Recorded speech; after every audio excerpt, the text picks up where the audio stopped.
Thank you. So just to go over really quickly, we discussed these webs. We did not go into much details because we already discussed them in our last call. And now Web 168. What's happening with Web 168 is the masquerade port ranges. They had the first PR to make the feature alpha. I'm waiting for the reply to see if they wanted to plan for beta in 1.10.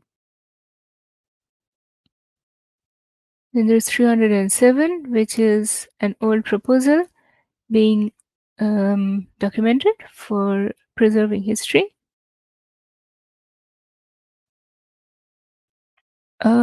About access to the doc, I think there's a procedure where you need to join some mailing list, the KubeVirt mailing list, and then you should be able to access it.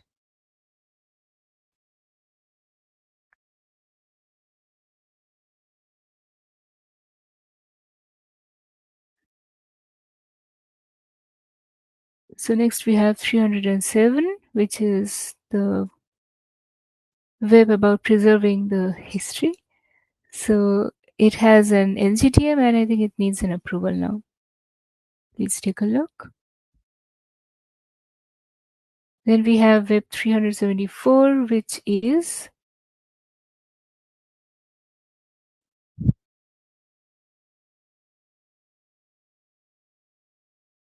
vHostNet thread CPU pinning.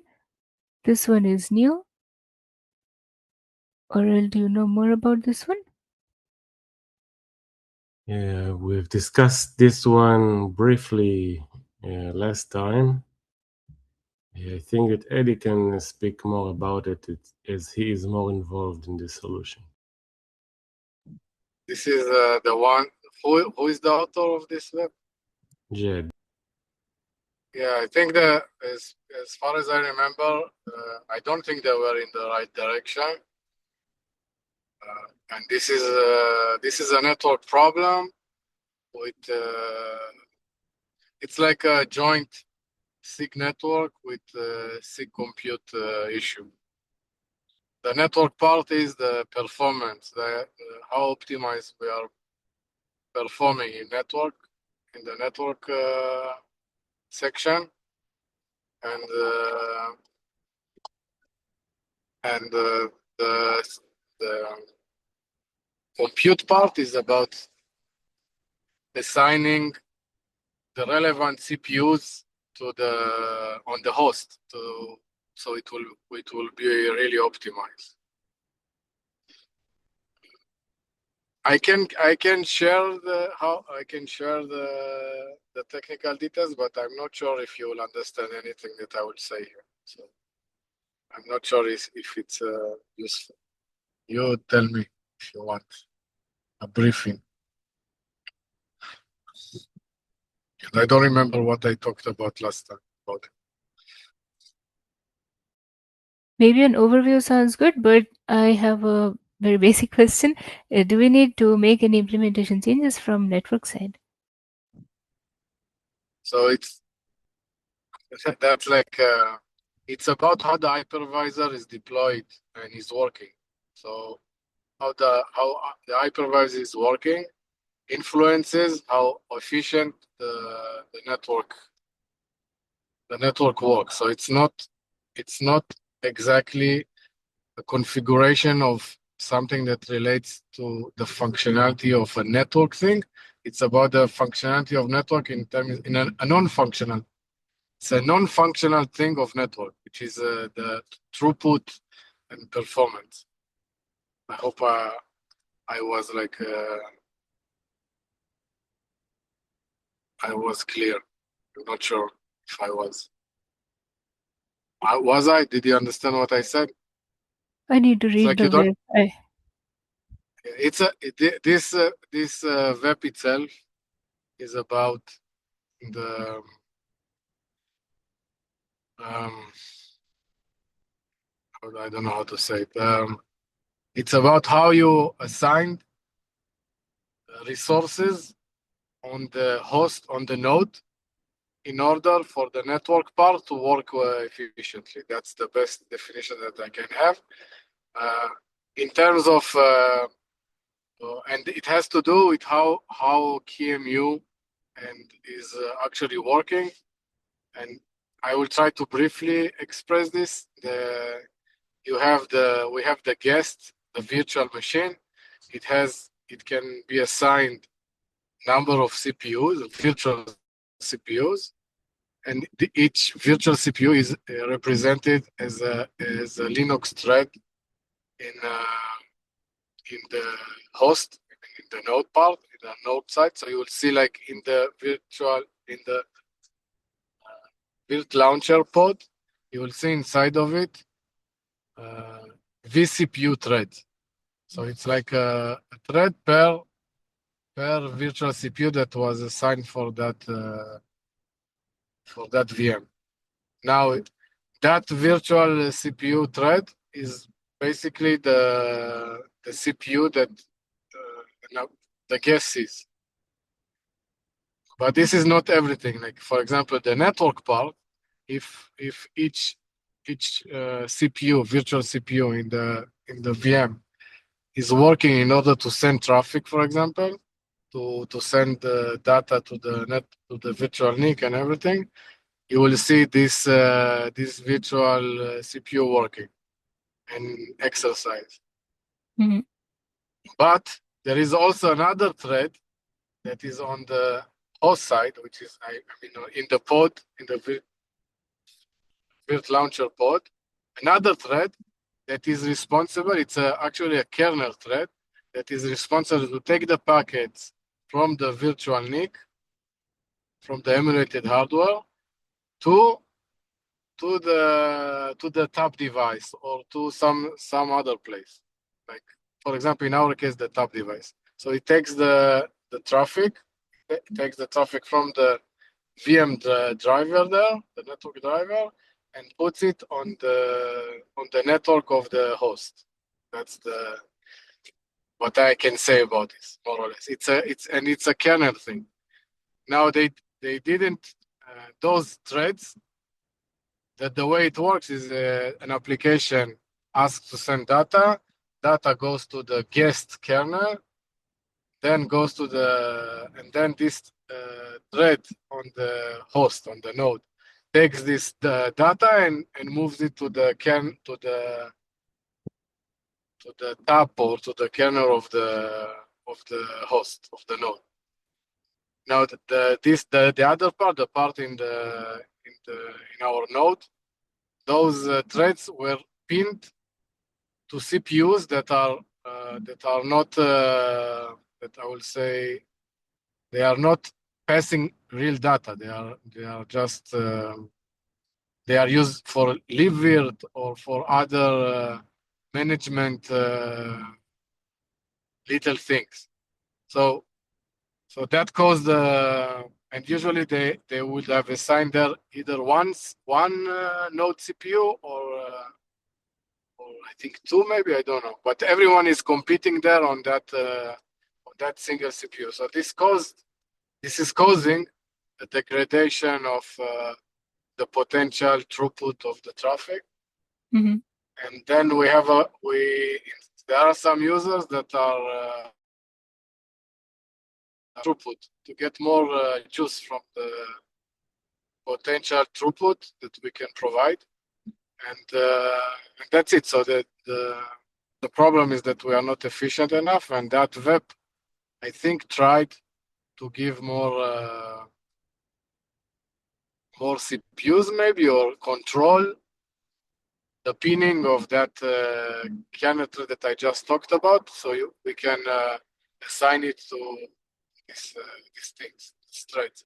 But I think the problem is that we still need to investigate things like, I think, by the way, there were people that tried to investigate it. Probably we need to get into that as well. How many CPUs we need on the node?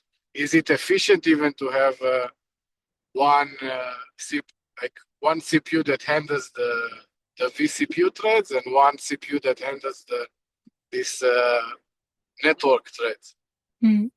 But it's not clear if this is efficient or this is the best solution. So this is why I'm not sure if that web will solve any problem. My gut feeling is that web is assuming something, but we do not have really good information. And there is also a problem that how to express this, even if we need to express this in a configuration. Like the fact that we need to be efficient usually means that we need to be as abstract as possible towards the user that creates the VM. We don't want to give him like a million parameters there that he needs to know what to configure in order to pin this thread to that thread or have all kind of odd settings. We would prefer to have it as minimal configuration as possible and do the best that we can. So I don't know. I didn't read the web itself. I just know that was one attempt to answer the efficiency problem. Okay, That's makes my sense. overview. I don't know what you managed to take from. It makes sense. I will take a look at the web itself as well.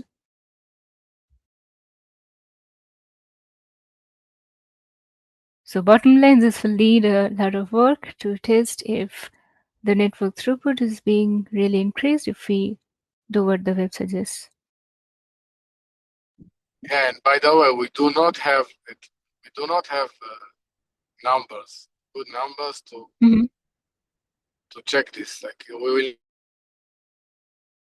will have to do it in some lab, or currently we do not have at least not officially. Maybe in downstream we can ask for this, but we do not have any values to check. We don't have any numbers to check what is efficient and what is not. It's like very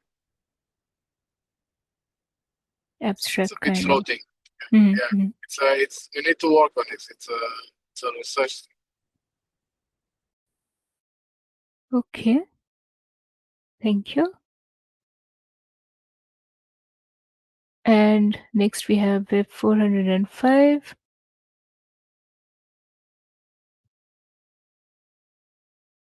Which is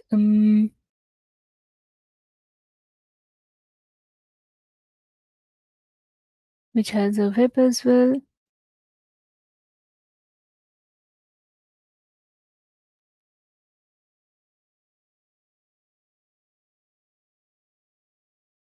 I did not look at this yet. I'll take a look.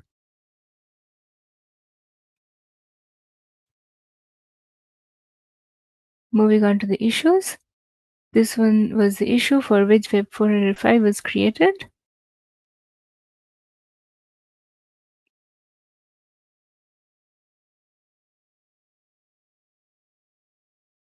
Next we have the problem of the multi-queue. So if I was wondering if we wanted to address this issue, maybe one solution will be we have the maximum number of what's it called, the max queue size, which is fixed at 256. Maybe we can make it configurable by the admin, by the VM owner, someone, so that Can you it's please lesser. can you please go back to the previous one? I didn't understand what Yes. was the web.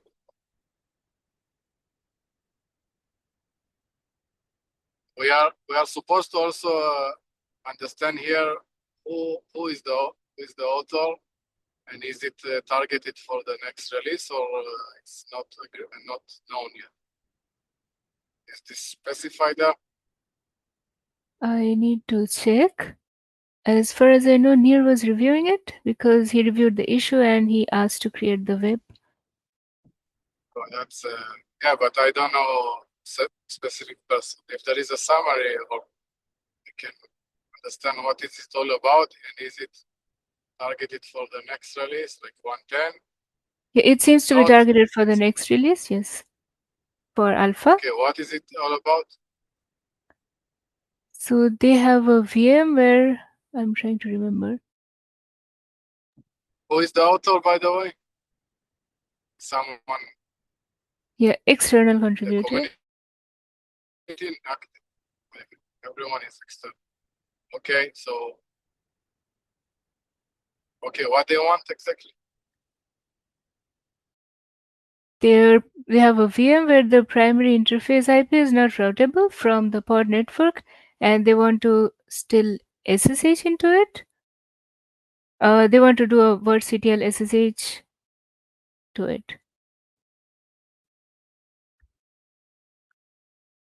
Oral, do you know more Okay. about that? No, I haven't had a chance to read the web nor the issue, but Nir is not here. Sorry.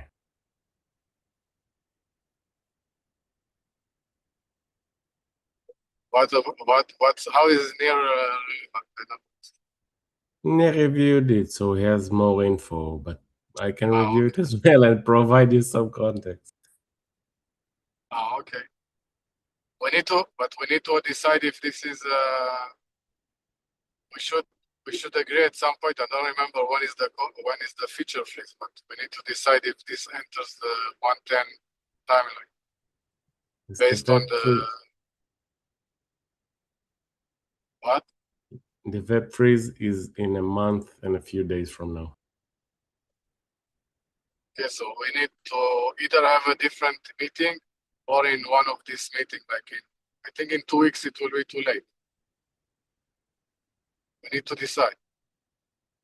So either a new dedicated meeting or just to work on this and give maybe in the next meeting to just say the decision.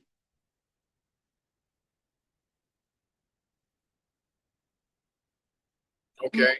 Maybe we should review it and we can do it offline. Yeah, we need to come. We need to check this before it's too late. At least to decide if it is feasible for the 110 and the solution is it's practical and we agreed on something like that. Okay, to the next issue, which is about the queue length. So we have a maximum queue length, which kind of maybe solves their problem. But I was wondering if they wanted a lesser queue size, if we could make this programmable, like if we could make this a parameter that can be set by the cluster admin or the VM owner or someone. I don't understand what's the problem. What they are suggesting in the web? They don't have a web, it's an issue. So their problem is they have like an 8-core VM which has some 10 network adapters, and they wanted to understand if they have like instead of 8 cores some 128 core VM, the queue size will be 128 per network adapter. So like 128 into 10, it will be too large. So we have a maximum queue size at the moment. I think they were asking if like we have a solution. We just said we have a max What? queue I don't. size. Yes. Okay, we have a max queue size, yes, and they want more. This is what they are saying. That's what I do not know. I asked them, and I What don't do you see mean? any reply. Isn't it written there? I don't understand what's the problem. Based on what the issue isn't, the issues expressing what they want and what is not possible, something like that. So they wanted the queue size to be smaller, from what I understand, and they say the maximum queue size is 256. Yes, it's 256. Do they want to make it smaller? Do they want to Now, make it if you programmable? it's small, I think the only solution is we don't have a solution, but we are, as far as I know, we depend on the number of virtual CPUs or number of virtual CPUs, yes, more or less. The counter that is calculated there, that's the number of queues that we are creating. If there needs to be something smaller, then we need the scenario why. I mean, what is the scenario, and then we need to think about it if this is even possible. I mean, it's surely possible, but how to control it? For example, one option is to use a plugin, but I'm not sure that the plugin will be suffice because we are also using. We configure the number of queues in the tab itself. Okay, so if there is no So scenario it's discussed here, we do not want to look into it, right? what do you mean scenario? If they are happy with the max queue size, if they do not want like something specific, we are not looking at this for now. Not if they are happy. They open the issue, so I'm not clear what's. You're at the issue, I guess, right? You are now the issue is in front of you. So you should say what they are expecting. If they are expecting to control the number of queues that which are not in sync with the number of virtual CPUs, and then yes, it's not possible. And in order to support that, we need it either requires someone to agree to this enhancement or try to see if this is even possible using any plugin. I'm not sure. Okay, so they do not have a fixed requirement. They just wanted to see if the virtual memory usage can be reduced, which translates to like can we reduce the number of queues. There is a cap on the number of queues, which is 256. It is written somewhere here Yes. in this Cap? issue. What do you mean cap? A hard top limit. Okay. And I This is wanted to address this as well. Sorry. okay. So who is answering them?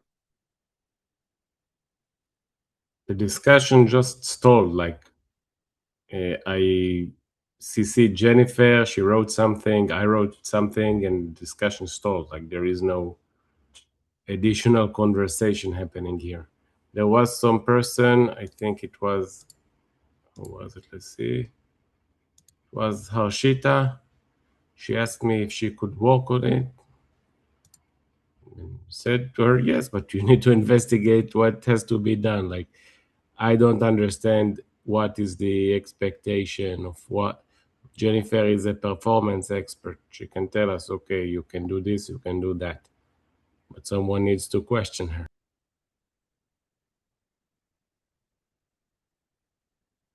I don't really understand. You are talking about solutions when I still don't understand the requirement. But who can is the one that opened the issue still active and asking for No. help? Are we waiting for him or we are waiting for someone else? The issue is not very active. I just went over the comments and there was a comment that maybe we wanted to optimize this, and I wanted to ask here if we want to do it or if we want to wait till someone has an actual requirement. I don't know what does it mean. It's an issue, either it's still relevant or not relevant. Is it a bug or an enhancement, and that's it. So based on that, it should be handled like that. I don't. It's for me at the moment, based on what you are sharing with me, I don't understand if it's an enhancement request, if it's a bug from their part, if it's if they are still pushing for it, or they are satisfied with the existing answer. I don't understand. Who can help get this to some conclusion so we know where it goes. Okay, so the issue is still, sorry? I mean, Harshita asked to work on it, so I guess we should give her a chance to make progress on it. She just requested it last week on Tuesday. Work on what? Do you understand what she's going to work on? No, she needs to understand what has to be done. Like, someone needs to question either the author or the performance expert. There is no defined work to do. Like, you cannot open a PR based on the existing knowledge. Oh, but you can say if it's a bug or enhancement, can't you? Or a It would be an question. enhancement I don't if know. we. Okay, I don't. This is, but you understand that we cannot accept this. We must classify it. Is it a question? Is it a bug, or is it an enhancement? It would be an How enhancement can because we are in the meeting to classify things and help progress them. I don't understand how can it be classified. Because they write here that after booting, the memory usage is around 90%. It's unclear which memory usage, but that would it sounds like a bug. Like, if you're, I don't know if it's the node, if it's the VM, it's unclear what the problem here exactly is. Okay, so this is not enough information, so send it back and then they should answer. That's it. And if they don't answer, the issue will be closed automatically. So based on what you are saying, they provided information. We need more information to understand what they are talking about. And then when they will provide it, then we can continue. Either recreate it or check stuff like that, right? So if we are waiting for the author to answer, then that's the status. cool. Moving on to the next one. This is the one where the VM becomes unreachable via public IP after the guest is restarted. Just an update. I asked a question if this is specific to Cilium because I could not reproduce this locally. Just an FYI, it's there. Moving on to the PRs.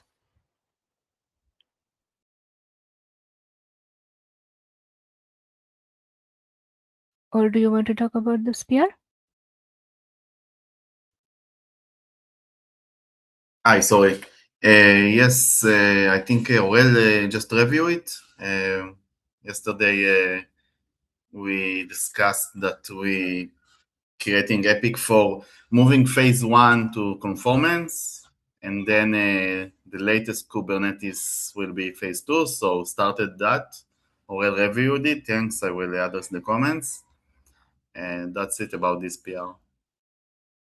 Can you please explain the motivation? You want to go ahead, please, and explain if you just because we want to reduce pressure on CI, so we will have phase 1 that is light, runs every push and so on, and then we are moving the latest Kubernetes to be phase 2, so it will still run on PR, but not every push. There was additional motivation about The SRIOV. SRIOV. Yeah, this is a side motivation. I think this will allow to fold SRIOV to be phase 2 in the latest provider. I consider it a side motivation because there were alternatives, but this was what was selected. And also it would allow us to get rid of the kind SRIOV provider, which is nice. This is already done. There is no kind SRIOV anymore for a few weeks already. Yeah, I was confused. The SRIOV emulated lane. Yes. This is by defaulting, yeah. By the way, do we plan to delete the kind SRIOV provider from KubeVirt CI? We can, but only on main, right? Not on the older lane. Yeah, we can. I left it and left the lane optional, so if someone need. But yeah, we are not. I talked with Eddie about it in the past. We are not going to maintain it. Eddie, do you agree that we'll delete it? I think it's all, we're already on that direction anyway, right? So why do we need it in main? Yeah, we don't need it. It just was, a phased development, so not to keep it just if we have some urgent stuff. But yeah, we can drop it. I will drop So Well, it. what? by the way, I don't remember what happens on Couvert CI because the kind thing is there, but does it have also releases there? Like it has branches or not? Or only main?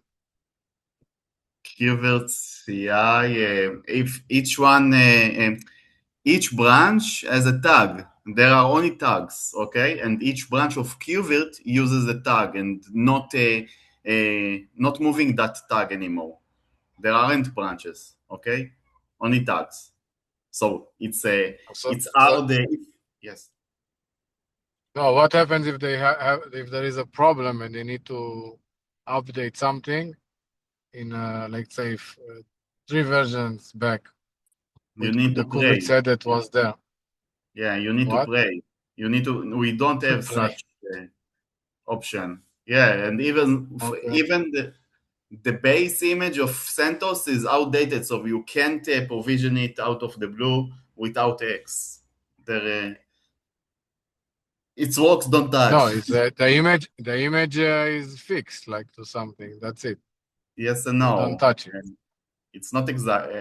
But sometimes the problem might be in the base image, and then you need basically for example, update something small in the base image. Okay, but I'm going into too much details. But the CentOS image is sometimes deleted from the internet, and then you can't reprovision it. We had that problem even on main. Now it's fixed, but it has other flags. Anyhow, there is no. I'm sorry, I'm not going into too much details. I think. Okay, so if there is a reason to keep the kind provider there is for the SRV at least. I guess it should stay there until we are out of the window of the supported versions, like the 3 versions, right? That makes sense. Like it sounds reasonable I to me.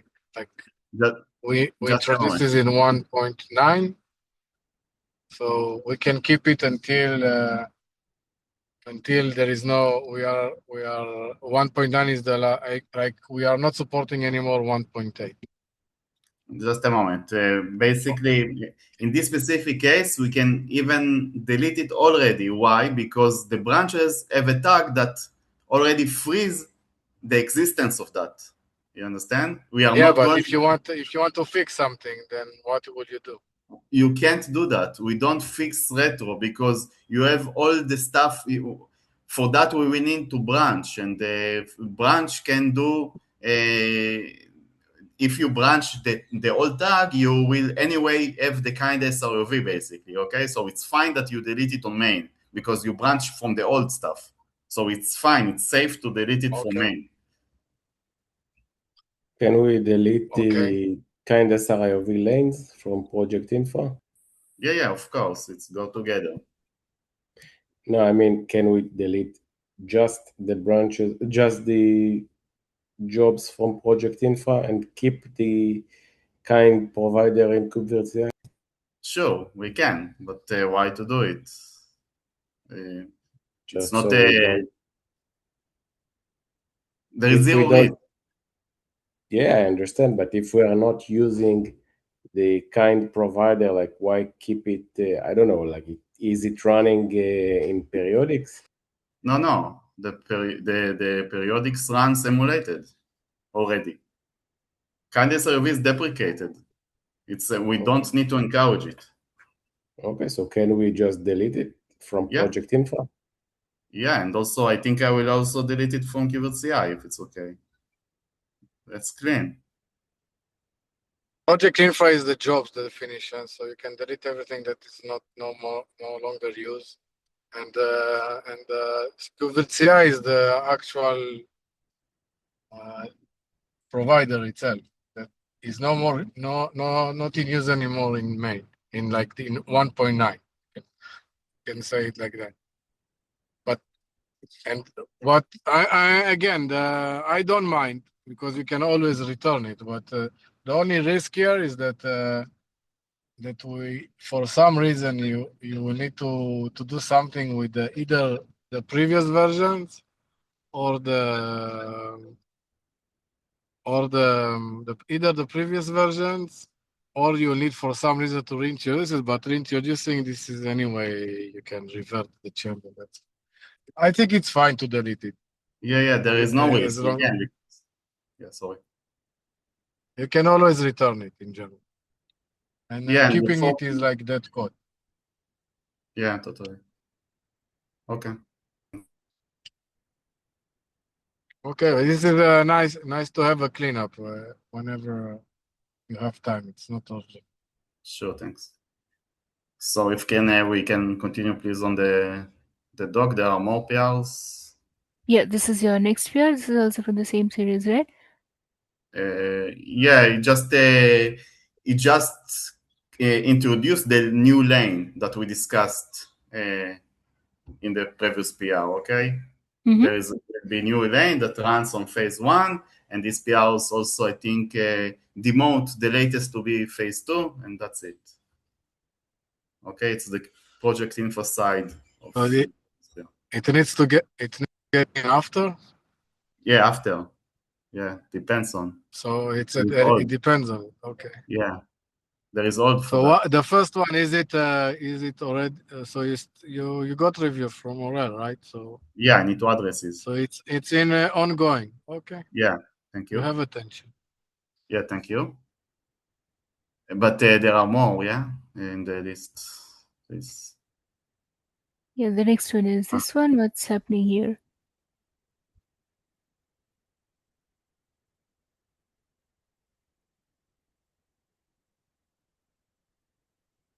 I did not look at it. I need to take a look. Oh, the question is what attention is needed here. I don't understand. Do you need attention more than the first one? No. This is not me, right? No, this is a different PR. I don't know. This is a different PR. Do you have more PRs from your series? Maybe we can go that way so that it's linked. Yeah, Which one is it? In the downstairs, please. No. If you scroll the page, yes, here. So here. Okay, let's go there. Yeah, but you want to skip all the others? Istio, I can come back to it later. No, I can come back to it later because we are already talking about your PRs. Let's finish that series first. Okay, so the third lane there, line 4184. Yeah, this one, please. Yeah, if you can once, it's another thing that we discussed. If you can review it once you have time, this is the mechanism to detect if we are phase 1 or phase 2 within the test. So, for example, if you want to skip conformance on phase 2, because we already ran them in phase 1 for the latest provider, we can do it. So this is the mechanism that I introduced. If you can look on it, please.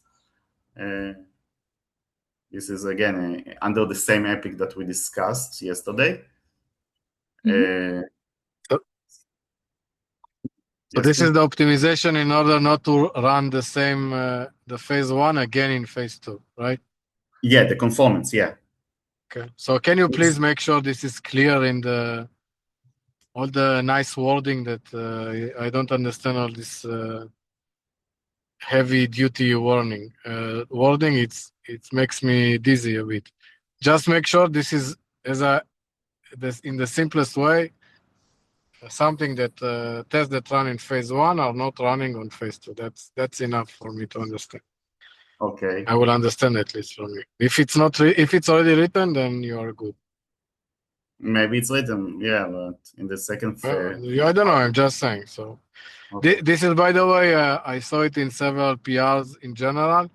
Please try to avoid putting the details in the PR description at the top. The details, like the low-level details and mechanism that are in tweaks, naming, stuff like that. please keep them at the bottom. At the beginning, when I read it, I want to understand why I should continue reading about this PR. If I don't understand why I'm reading this PR, I will just not read it. So I will just close the tab. So try to say in the beginning why I should continue reading down. If it starts with removing foo from X because of and replacing it with Y, I will not understand what this PR is solving, so I will just not continue. Or at least I'll prioritize it in the end of my list. So please try to Keep be it more clear at the beginning in a very simple language, at least the first section or even the sentence, so I'll understand why this PR even exists. That's it. Mhm. Okay, great. It Yeah. will help. Thanks. Will do. And the last one, okay, this is another, as part of the folding that I already started, there is one challenge there that I will need to discuss with you, please. It's long, it's not for now. So if it's interesting issue, that if we can discuss offline when we have time, face-to-face, to read it, whatever you want. So once you have time, I will be happy if we can discuss it, please. I presented the alternatives, but it has a lot of details. That's it. Thank you. Okay. Okay, thanks. And the other PRs that we have from the list are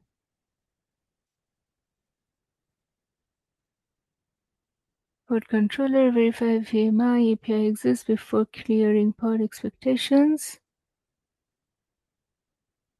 How is it related to network? I have no idea. Did I add it? See how many commits it has, 300 and something. And how many reviews? I reviewed it, but I told this person that I think they are wrong. Let's continue to the next one. This is Yeah, it might clearly be a a wrong mistake. rebase. Yes. Yeah. I by the way, I want to. It's we don't have a lot of time, right? So I think in general we should follow the format like in the general community meeting. We are not pasting there all the PRs that are open. We have many PRs open. I will prefer that either the person that send the PR will come to the meeting and add it to the agenda, or that if someone here is adding it and wants to sponsor the PR, it will appear as something that he can say a word about it. Going over the PRs in this meeting, I don't think it's very useful.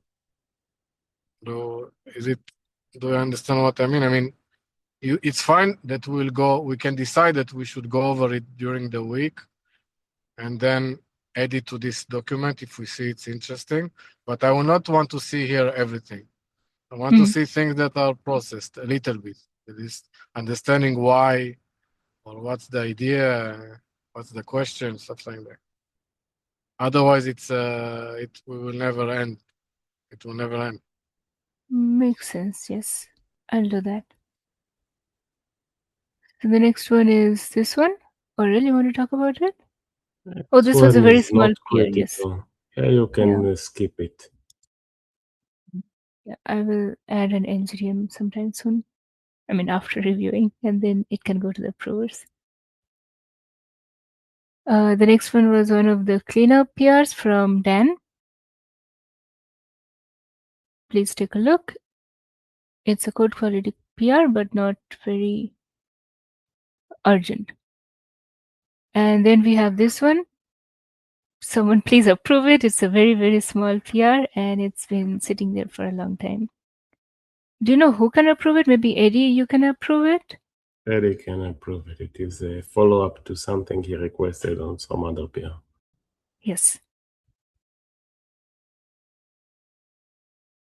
It's a So very just small PR. assign me just put a comment there and assign me. Not in the PR, in the doc. I Yes. suggested it on the doc, yeah. Okay, I will do it. Thank you.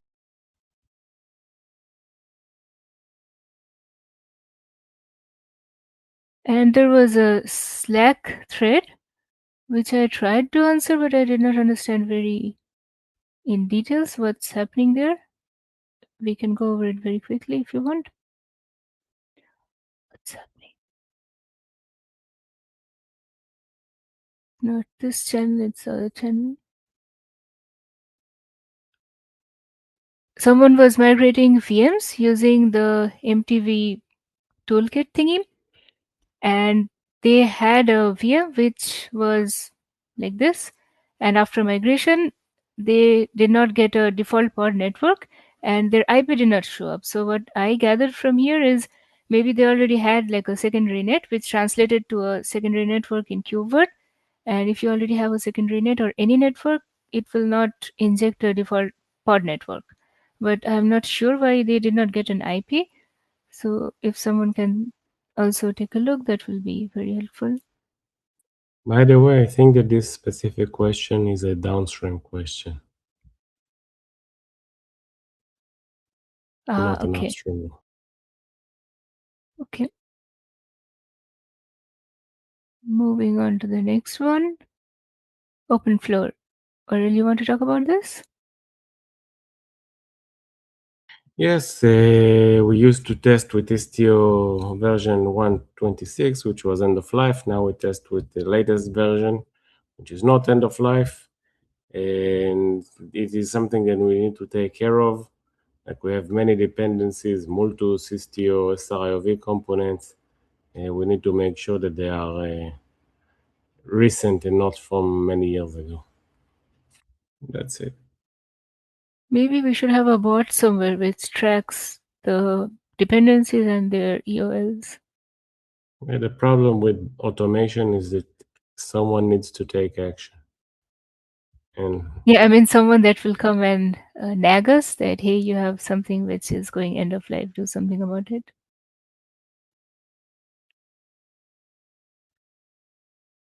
Cool. Anything else for the open floor? Otherwise, thank you for joining. Have a nice day. Bye. Thank you. Bye bye. thank you. Bye bye.